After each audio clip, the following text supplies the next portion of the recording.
আজকে তোমাদের একটা মধ্যবিত্ত মেয়ের স্বপ্ন পূরণের গল্প শোনাবো। অনেক ভেবে চিনতে সিদ্ধান্তটা আমি নিয়েই নিলাম। তার আগে thank you universe, thank you all of you. তোমরা ছাড়া এটা কখনোই সম্ভব হতো না আমার দ্বারা। তোমরা দেখেছিলে যে মা যেদিন আমায় সোনার আংটিটা উপহার দিল, আমি বলেছিলাম আমি নিজের একটা স্বপ্ন পূরণ করতে এসেছি।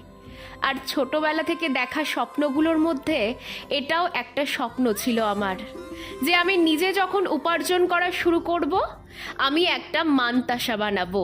আর অবশেষে আজকে আমি চলে এসেছি আমার মাকে নিয়ে সেটাই দেখার জন্য। আর দেখো, মায়ের হাতেও এটা খুব সুন্দর মানিয়েছে, তবে এর মধ্যেও আমার একটু কারুকার্য চাই, তাই অ্যাডভান্স করে বানাতে দিয়ে চলে এলাম। এর পরের পার্টেই সেটা তোমাদের সাথে শেয়ার করছি। কেমন?